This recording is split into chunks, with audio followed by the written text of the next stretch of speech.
തൃശൂർ ചേലക്കരയിൽ വീണ്ടും തീപിടുത്തം. ചെറുതുരുത്തി 1-ാം മൈലിന് സമീപത്താണ് തീപിടുത്തമുണ്ടായത്. സ്വകാര്യ വ്യക്തിയുടെ 2.5 ഏക്കറോളം സ്ഥലത്ത് തീ ആളിപ്പടർന്നു. പ്രദേശവാസികളും ഷൊർണൂർ ഫയർഫോഴ്സും ചേർന്ന് തീ നിയന്ത്രണ വിധേയമാക്കാനുള്ള ശ്രമം തുടരുകയാണ്. തിയോഫിനുണ്ട് വിശദാംശങ്ങളുമായി. തിയോഫിൻ, തീ നിയന്ത്രണ വിധേയമാക്കാനുള്ള ശ്രമം ഏത് രീതിയിൽ പുരോഗമിക്കുന്നു?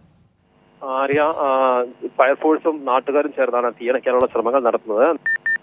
സമീപത്തുള്ള വീടുകളിൽ നിന്നും പൈപ്പിട്ട് വെള്ളമെത്തിച്ച് തീയണയ്ക്കാൻ ശ്രമിക്കുന്നു. അതോടൊപ്പം ഫയർഫോഴ്സിന്റെ സഹായത്തോടു കൂടിയുള്ള ശ്രമങ്ങൾ തുടർന്നുകൊണ്ടിരിക്കുന്നു. ഏറെക്കുറെ ചില ഭാഗങ്ങളിലെ തീ നിയന്ത്രിക്കാൻ സാധിച്ചിട്ടുണ്ട്. പൂർണ്ണമായും ആശങ്ക വിട്ടൊഴിഞ്ഞിട്ടില്ല. ജനവാസ മേഖല കൂടി ആയതിനാൽ സമീപവാസികളും വളരെയധികം ആശങ്കയിലാണ്. ചേലക്കര മണ്ഡലത്തിൽ അടുത്തിടെ പലതവണയായി തീപിടുത്തമുണ്ടാകുന്നു. കഴിഞ്ഞ ദിവസം 2 ഇടങ്ങളിൽ തീപിടുത്തമുണ്ടായിരുന്നു. അതിന് പിന്നാലെയാണ് ഇപ്പോൾ 1-ാം മൈലിന് സമീപത്ത് തീപിടുത്തമുണ്ടായിരിക്കുന്നത്.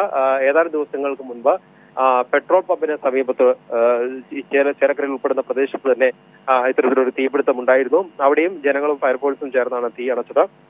തീ അണയ്ക്കാനുള്ള ശ്രമങ്ങൾ ഇപ്പോൾ ഊർജിതമായി തുടർന്നുകൊണ്ടിരിക്കുകയാണ്. അല്പസമയത്തിനകം നിയന്ത്രണ വിധേയമാകുമെന്നാണ് അറിയാൻ കഴിയുന്നത്. ആര്യ, ശരി, വ്യക്തമാണ്. തിയോഫിനാണ് വിശദാംശങ്ങൾ നൽകിയത്.